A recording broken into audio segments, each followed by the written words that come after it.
Hey guys, so now that we're not cramming multiple updates into one update because it was a little at a time, we're actually going to do a normal update for once with a little bit of some new stuff that I want to show off and show you guys what came in and what's going on. So let's go ahead and get into it. We'll go take a look at the well cars first and the containers.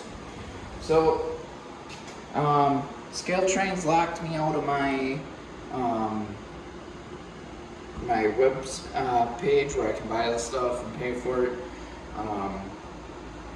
and I just haven't been able to. They called me, want me to pay for my stuff. I told them I could on a certain date, so I called on the date we agreed on, and they never answered. And I called 2 days after, and still didn't answer. So I decided to heck with it. I still want the same stuff I ordered. So Lombard Trains came through for me, and I got more stuff that I'll show you from them. But we got the 5-pack of BN or XBN BNSF patched weathered well cars, the Thin Mints as we call them. And then I got all 3 versions, which I have seen all 3 versions come through here on the CN of tarped containers. So I might get a few more. I know these are the operator ones, but I don't care. I really want some tarped containers. And the fact that I found these and they were only $10 a piece, I'm happy. I don't even care if I have the same container number, because when it's flying down the rails, are you really going to notice the container having the same number? Probably not. So, but those are new, 3 containers in a well car set. And then over here, 4014's not new. Experience Union Pacific and the red, white, and blue baggage cars are not new, but I've been wanting these, and these were the 2-pack for the Modern Excursion. These sold out, and I wasn't able to get my hands on them. And again, it was another thing with Scale Trains where I couldn't get a hold of them, and I just wasn't able to get them. So Lombard again had these. I'm really happy. So I got the 2. They got all the lighting in them and everything. They're all set to go. They're all wired. So it's nice to have them behind the big boy. And then hopefully somebody comes out with the Tier 4 that ran behind big boy. That is in one of my videos.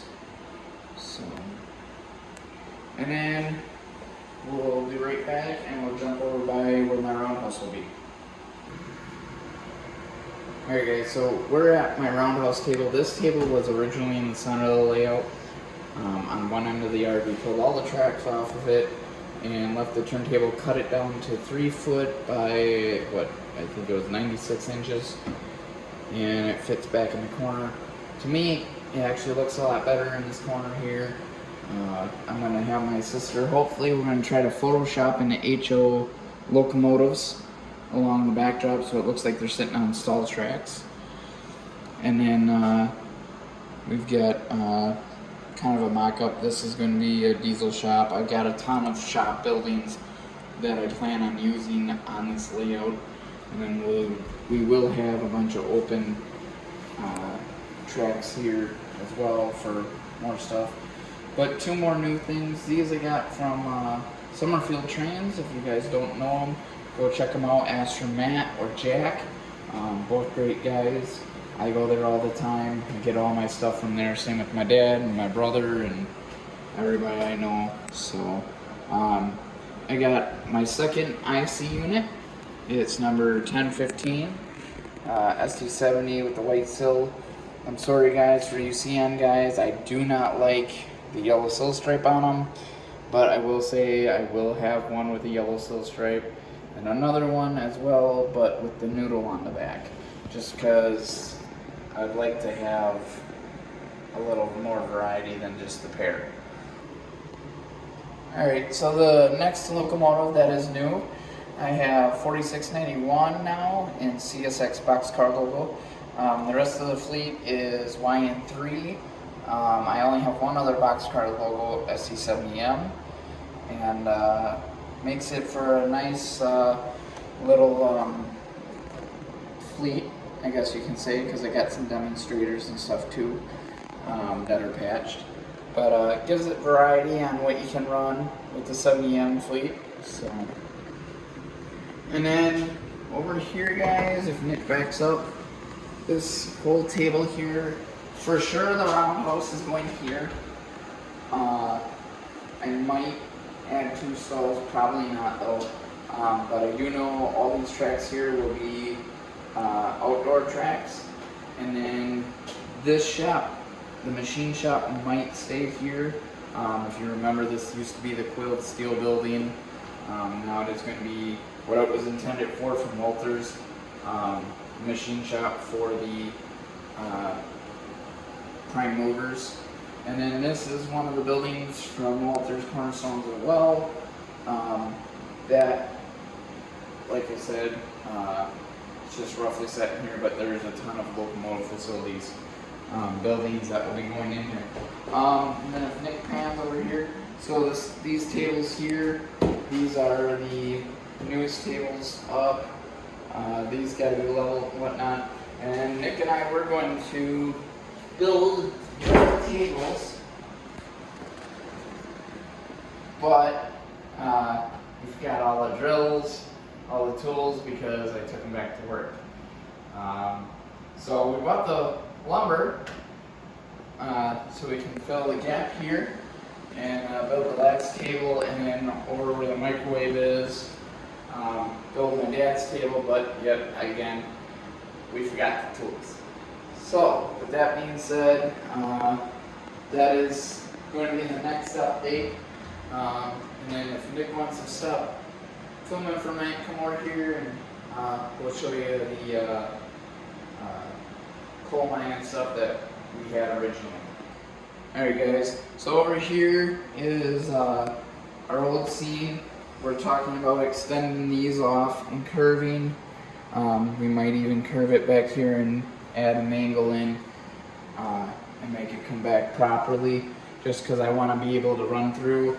I'm also going to modify the chutes so I can actually raise and lower the chutes. So I might be pulling the roof apart and stuff like that.